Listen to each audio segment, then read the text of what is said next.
All right, hello everybody.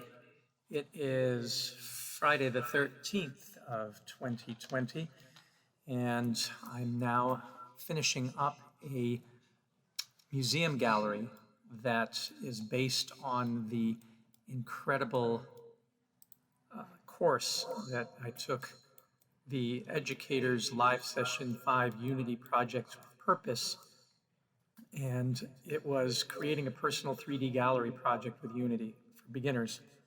It takes 2 hours and 30 minutes to do the basics, and then I've spent the past week putting in all the assets that I want to put in. And this is for a presentation that I'm doing for National Geographic Learning, a webinar called Field Learning and Gamification in the Age of Virtual Reality, part of National Geographic Learning's virtual learning series, bringing the world into the classroom here in the age of COVID.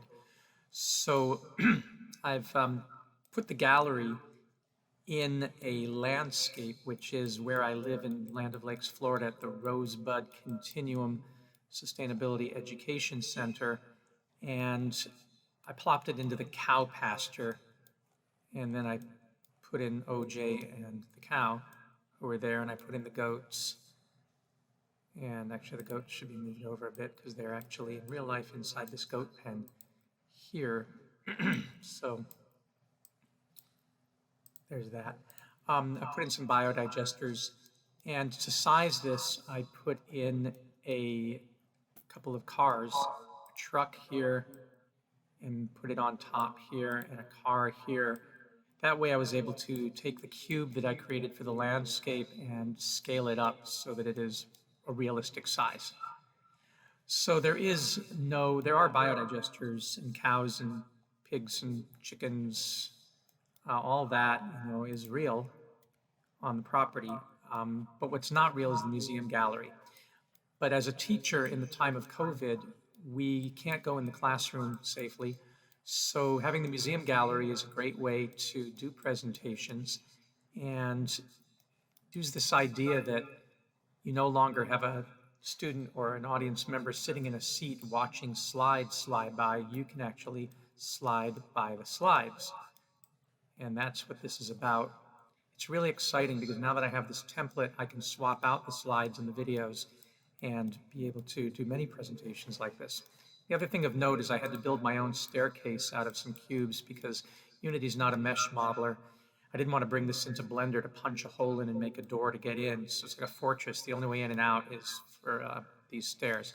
The other thing I did that's different from the Unity course that I took is I put in a third-person camera rather than the first-person camera that was suggested. The first-person camera is somewhere in here. Where's the first-person camera?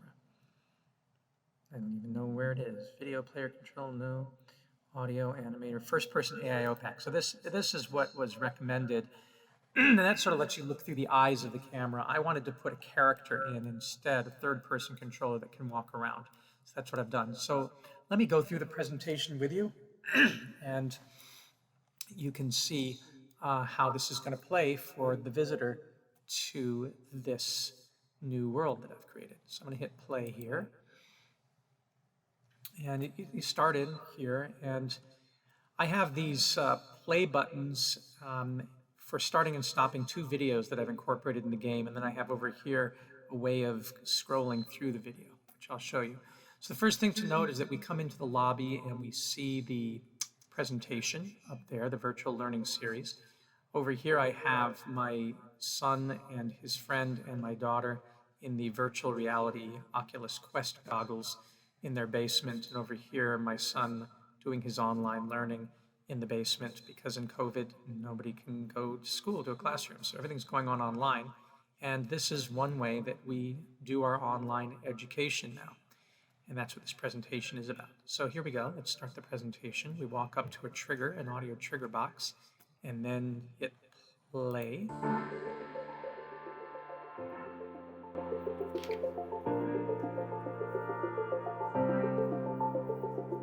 It's great to incorporate VR and any type of technology into learning and education. It opens up access to all these different worlds and just be there with your classmates and learn together about somewhere you never would have been able to go to before. I'm teaching vital subjects: climate change mitigation and adaptation, food, energy, water, and zero waste nexus thinking, envisioning sustainability. So my goal is to make my classes as exciting as National Geographic. The classroom, it's always constrained by the mere fact that you're in a room looking at a two-dimensional plane, and you need by next week to know this material in this way. So I bring these tools in, and it's almost like the tools end up teaching the class, because they liberate human minds to explore these different options. I say to my students, come on in, we're gonna meet in the classroom, but it's not gonna be in the classroom.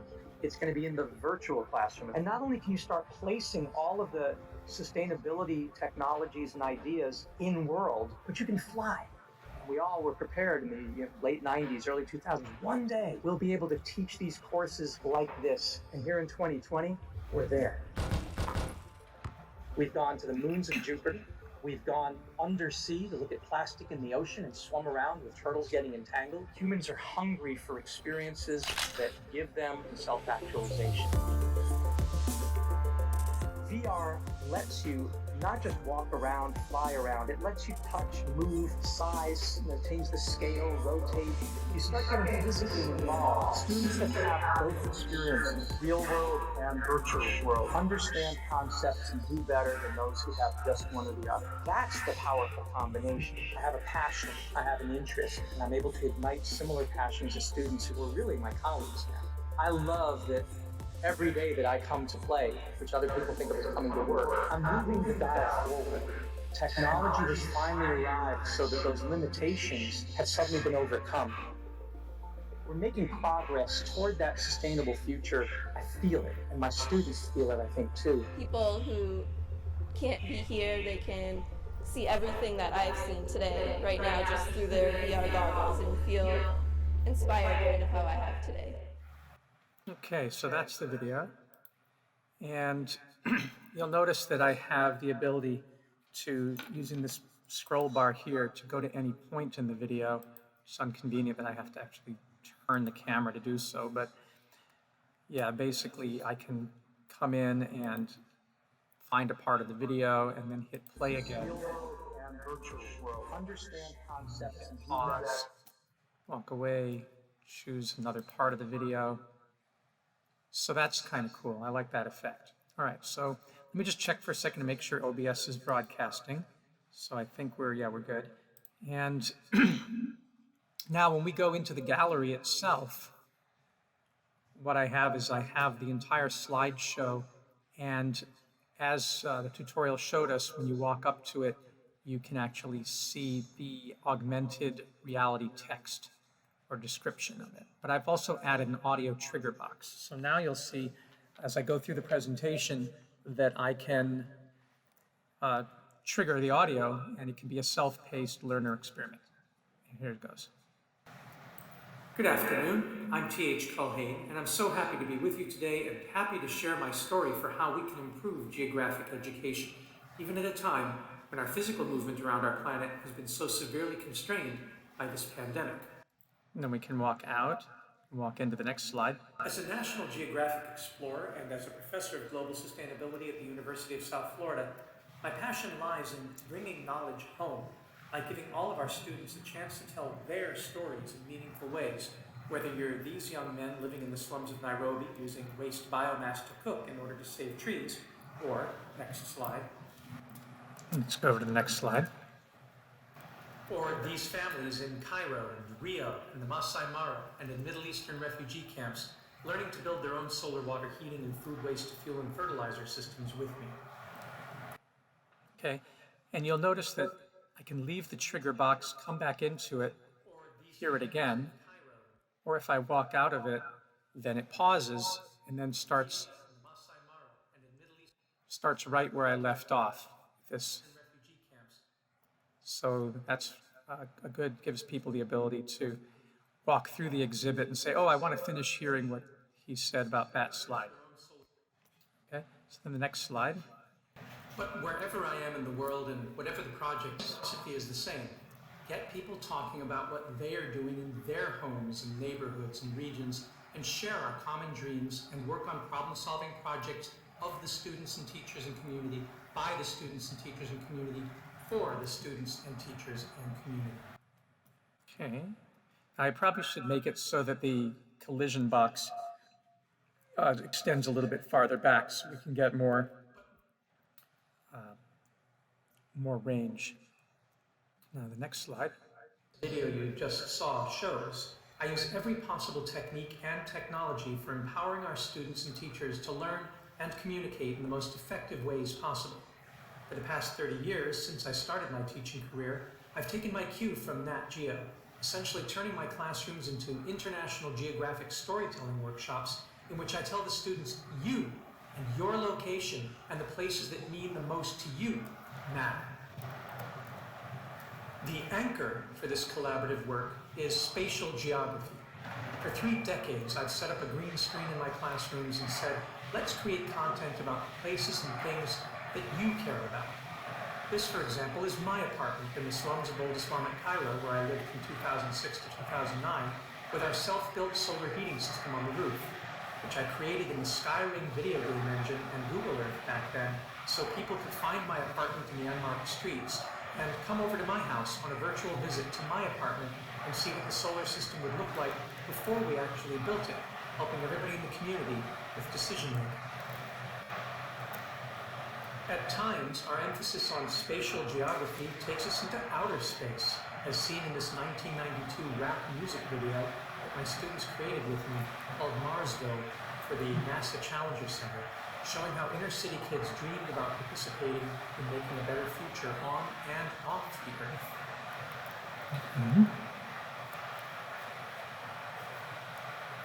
A bit about my history.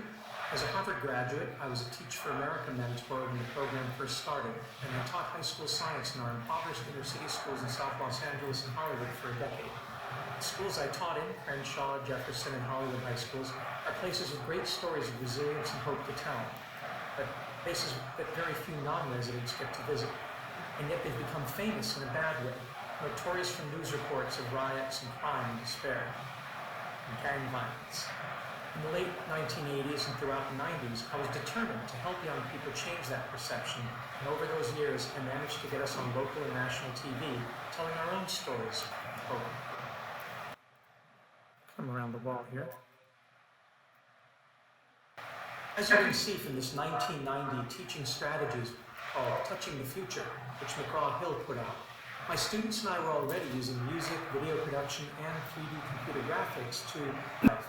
And I was quoted in the book above the picture of me recording our melodic mnemonics educational song, The Cytoplasm Blues, with my students as saying, quote, we share excitement and love that brings school to life and makes it a positive experience. But I feel the most important aspect of my approach is that it prepares children to be innovative, creative architects of their own future. It permits them to develop cooperation, entrepreneurship, and imagination skills that will prepare them to be producers rather than consumers in the challenging decades ahead, end quote. And for this kind of leadership, me and 6 other teachers from around the country, representing the 7 Challenger astronauts, were flown to Washington, where First Lady Barbara Bush personally gave us checks of financial support to integrate better technology in the classroom to increase digital literacy. I'm essentially doing the same thing all these years later, but simply on a larger geographic scale with, I hope, a larger impact. And much of that is because the technologies for engagement and storytelling have gotten so much richer. All that has really changed for me since 1987, when I first started working as a teacher, is that I went on to get a master's and a PhD from UCLA and was able to expand my horizons. I traveled and lived overseas for 10 years, teaching in the slums of Cairo, Egypt, and starting a family in Germany. And I was inducted into the National Geographic family of explorers in 2009 while living in the slums. I was blogging and making YouTube videos with my students about our experiences in the French but culturally rich Zabaline trash recyclers community. And National Public Radio came out to broadcast our stories of turning trash to treasure, and I suddenly had the ability to use new technologies and platforms to amplify our voices. So now, the amplification not only includes the ability to look at static two-dimensional pictures, but that solar hot water system there, that solar hot water system I can drop into the game, and then I can make an audio file play about that. This is an example of a hand-built solar hot water system such as we taught students to build in the slums of Cairo.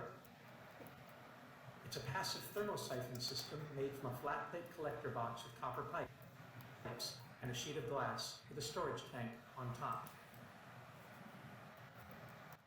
Okay, so that ability to bring in artifacts, whoops, that's my trigger box. That ability to bring in artifacts then brings the imagery to life. And that's what a good museum will do. A good museum will have static images, paintings, or photographs, but then it'll have exhibits that have these artifacts. And Unity allows one to do that. Today, as the director of the Climate Mitigation and Adaptation Concentration at USF, I teach a course called Envisioning Sustainability, wherein students learn and experience the history of amplified environmental thought, focusing on their environments. That's where the spatial geography comes in. The course teaches them to think about their environment, then think out loud about it using writing and drawing and live performance, then think out louder about it, creating videos and podcasts and other recorded multimedia projects, and finally they're challenged to think out loudest by using virtual reality, augmented reality, 3D visualization, 360 video production, project construction, and 3D printing to make immersive experiences and even games that help others to get to know our environments, the ones we live in, and the ones we care most about, and what we think of them and their futures. When I first presented at National Geographic a decade ago, the title of my presentation was Sustainability, It Starts at Home, and it was based on an idea from a Dr. Seuss book that I loved as a kid called Come Over to My House, where an American kid learns about the world and different cultures by simply visiting the homes of new friends he makes around the world, following the advice, if you want to know me, come and live with me for a while. Over the years, I've always arranged and led field trips with my students to different geographic locations, always staying with local families, from Israel and Palestine to Dominican Republic, from Egypt to India to Amish country, Pennsylvania, and Hudson Valley of New York. On these trips, our students and the families they visit learn to build their own solar hot water and biodigestible systems. And so there we see pictures of the solar hot water systems and biodigesters being built by the students. Most of this in Egypt in these pictures. And then we come over and we see the biodigester.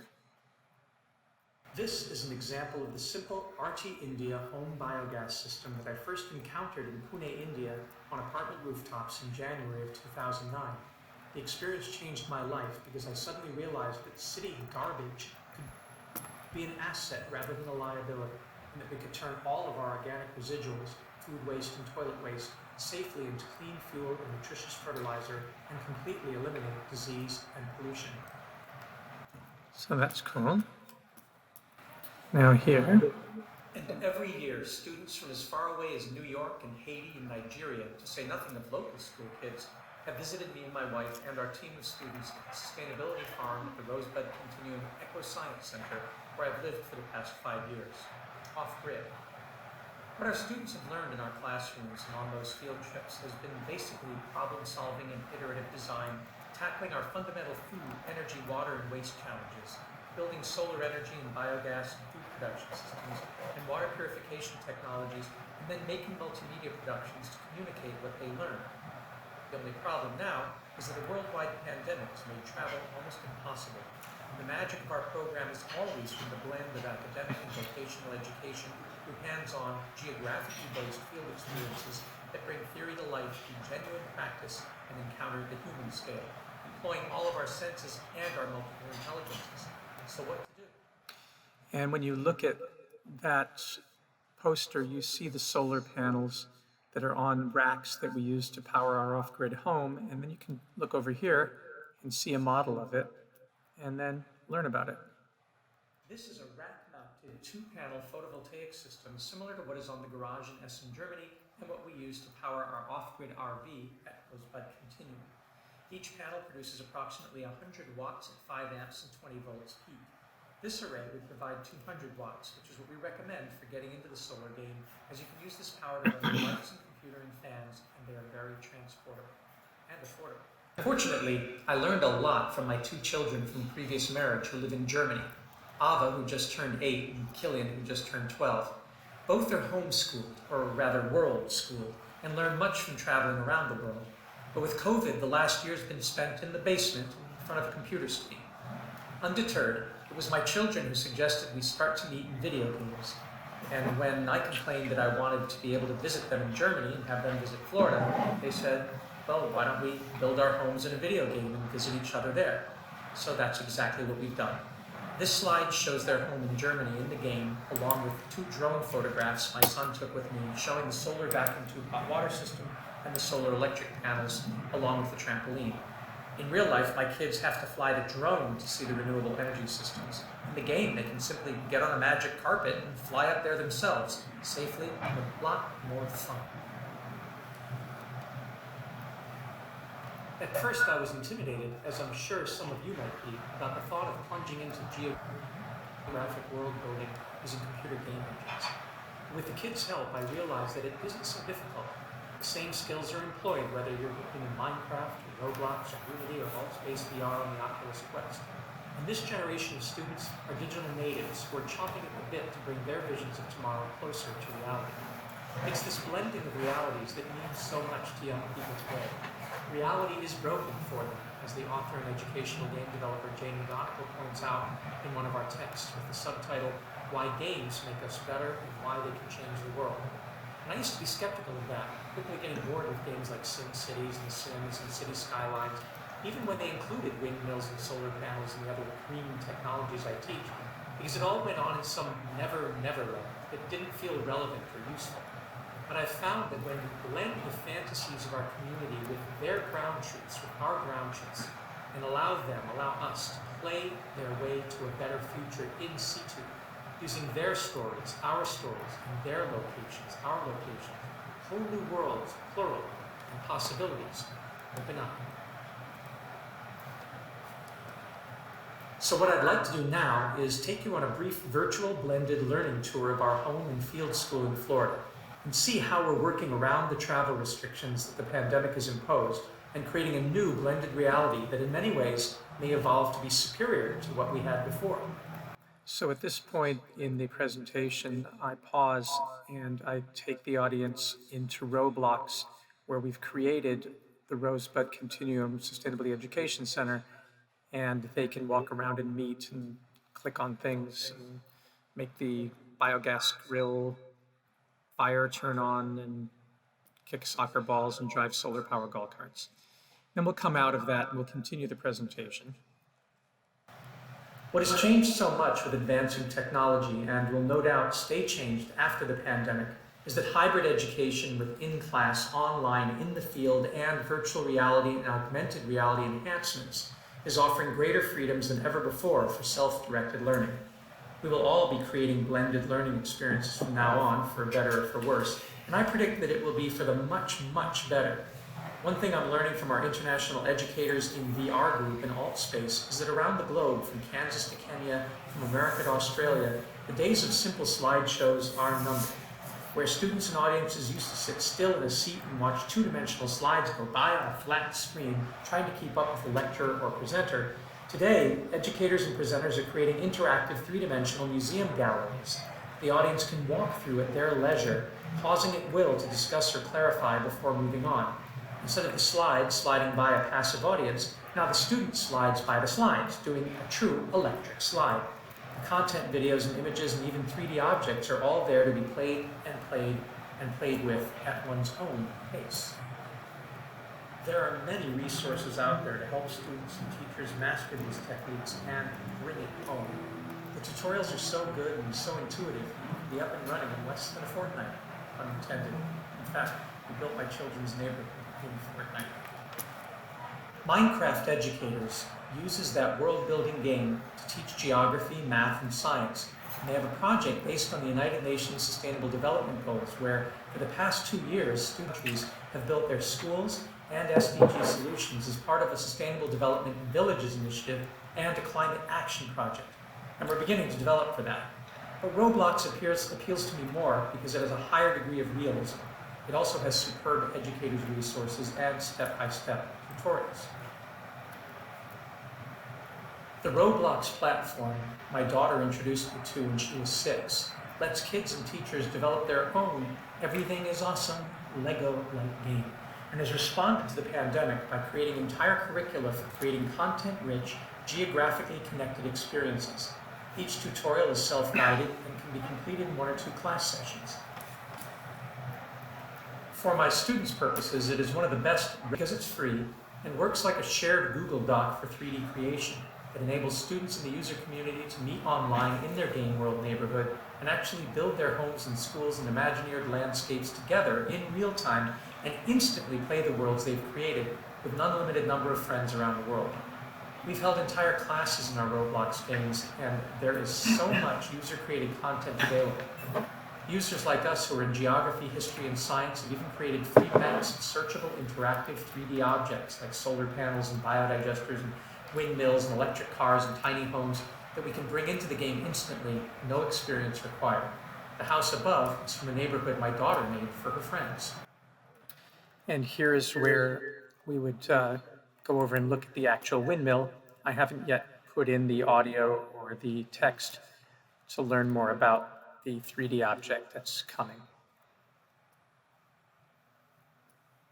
And of course, here is what I used to create the environment that you are seeing right now. And then there's Unity, a professional program for serious game developers that is free for educators and students, which enables one to make absolutely photorealistic and physically accurate simulations of the real world and upload to virtual reality platforms like AltSpace and VR Chat and other social sites. In just 2.5 hours, I was able to create a personal 3D gallery to put my slideshow and some of my videos in. We VR educators are sharing these templates freely with one another so that putting our courses online for asynchronous learners in empowering ways is getting as easy as making a PowerPoint. Let me show you what I mean. Here's the slideshow you've just been watching, but presented in the personal museum gallery format that school teachers are using around the world. So basically in my workshop, I'm using a PowerPoint in a traditional way to share these slides, and I'm reading the script live, narrating each one of the slides. But at this point in the performance, if you like, in this point of the presentation, I'll bring them in here, and I'm really going to bring them right around the corner and show them that the slideshow that they've been watching, because they'll have watched the video here at the start of the slideshow, and then they're just going to be seeing slides. But then I'll sort of walk them through, and they'll be familiar with all these slides, but now for the first time, they'll see the things that you saw, the solar panels and the biodigesters, and they should say, oh, wow, this is so much better than a PowerPoint presentation. And maybe we'll never go back to showing PowerPoint. But we're going to start with the PowerPoint because then the contrast will be stark. And then they'll get to this and they'll realize that Unity 3D is offering these incredible educators sessions with Unity projects with a purpose.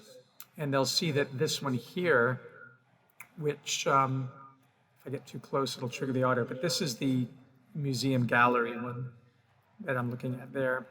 One of the many wonderful tutorials that is offered by Unity Learn. National Geographic is already creating immersive experiences. We teach our students how to be photographers exploring Machu Picchu and Antarctica. With all of these technologies getting easier and easier to use, and now having the ability to create our own locations of interest ourselves, with what we create with our students ever more available and shareable around the world, education for many of us can finally be a truly geographic in-the-field experience. Whether in person or online, we are now able to share authentic, immersive field geography experiences made by professionals, or even better, made by our learning communities. In a sense, all of us can now be National Geographic explorers and producers, navigating this blended landscape of virtual and physical worlds, sometimes physically distanced, but always socially engaged. This is the journey of exploration I invite you to take with me. You can see there's the penguin. I haven't put the audio description of that. That's Antarctica. And there's Machu Picchu up on this hill. So people can walk around and look at that. The only thing I wish I knew how to do, and I need to learn, is how to make the camera scroll close through the avatar's eyes and then back out, such as happens in Roblox, because then I could get real close in and look at the actual ruins of Machu Picchu, or look right up at the poster and read things. It's certainly doable, but I'm a beginner. This is all just the first beginner's project from Unity called Create a Personal 3D Gallery Project with Unity, Project Beginner, 2 hours and 30 minutes. So that's the only one I've gotten through, and I was able to do this with it. So that's what happens when you're a total beginner and you use this excellent resource. Now, finally, I have my closing video. To close, I'd just like to share a video that I was able to produce with National Geographic Learning that lets you visit my home, at least in 2 dimensions. So then we go up to here and we click on play video.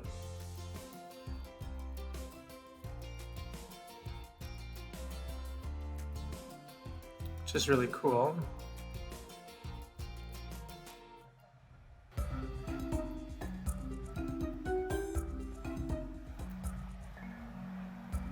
My wife and I, we rarely take out the garbage. And by rarely, I mean at most once or twice a year. And people say, ew, how can you do that? Doesn't it smell? Well, the short answer is no, not at all. We clean and sort and store all the plastic and glass and metal and cardboard and paper and never have to worry about the stinky stuff. And that's because all of the stuff we produce that we call organic residuals, what you know as food waste and yard waste and toilet waste, and I mean 100% of it, all goes into the belly of our domestic dragon, which experts call a home biodigester. Ours is actually painted to look like a dragon. And it literally is a fire-breathing dragon. Let me explain. Whether built out of recycled plastic water tanks or made out of concrete like this big dragon here, a biodigester is simply a big stomach filled with water that digests biological material. It's filled with water and microbes, which we usually get from manure or pond mud. So you don't have to go anywhere for that. Right, OJ? And then we simply stick in 3 pipes. One for the mouth and throat to feed it, one for the liquid fertilizer, and one for the gas. So whether you buy one or whether you build it yourself, it's just a device that turns food waste into fuel and fertilizer, and it produces methane gas, which we call biogas. We use it to do almost all of our cooking. And we use it to heat our shower water, again, supplemented by solar energy. And in emergencies like during the hurricane, we use our biogas to run clean, smoke-free generators to generate electricity. The only reason that we supplement with traditional solar energy is because sometimes we don't have enough garbage. Imagine that. While everybody else seems to worry when the trash piles up, we actually ask our friends and students to bring their food waste to us. This is why I and my team at Solar Cities have been taking this simple but effective solution all over the world. From tiny villages in Kenya to crowded apartments in the favelas of Brazil, from the U.S. Embassy in Baghdad to our college campus, and even our own home right here in Florida. The domestic dragon comes in many shapes and sizes, like this one here that we're building for the RV. But once you have one digesting all of your food waste and turning it into fuel and fertilizer, recycling all the other so-called garbage is easy. And that's why my wife and I don't take out the trash. With a biodigester turning the organics into clean energy and healthy food again, one man's trash can literally become another man's treasure.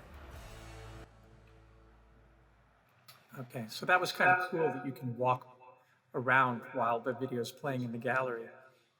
I have to go in and change the parameters because it should be that as you approach the screen, it gets louder, and as you walk away, it gets softer. And that way, people in the gallery can watch different videos that are playing and not interfere with one another. And Unity allows you to do that. I just haven't implemented that yet. And I'll finally end up the talk by this finish over here. I'm going to show the video in the actual room, whereas in the first part of the talk, I'll show the PBS Florida Focus video on just their computer screen and then take them through the PowerPoint until we get to this Unity part. And then we end up in here and we end up with the video on this screen. And then the last thing we say, when you get a chance to get VR goggles or get online in a 3D program, I'd love to have you meet me and my students in the Roblox and AltSpace VR versions of our home geography and let us show you around. As we say at Nat Geo, let's explore. and then we'll take questions. And what I mentioned, they can literally do. And I hope to have more finished by the time I give the webinar on Tuesday. But we'll climb up the stairs and down. You can see the truck over there. Now we're at my virtual home. The trees are in the right position. And we're coming up on the cows over here. OJ and his bride. They're animated from a Unity animation pack, which is kind of neat. And the chickens. And students can go and experience the wonders of a property as we build it up. I obviously have to put in more trees and bushes and sand and gravel and more of the animals, but the biodigesters are already in. And you can see that as you approach it, then you get the legend here, and then it triggers the audio. It's a 10 cubic meter or 2,750 gallon Chinese biodigester built by our students with the Bishop Construction Company. It can take approximately 60 gallons of food waste per day, that's a whole barrel, and produce up to 10,000 liters of biogas, which can be used to cook for 24 hours. It costs about $5,000 in materials to build.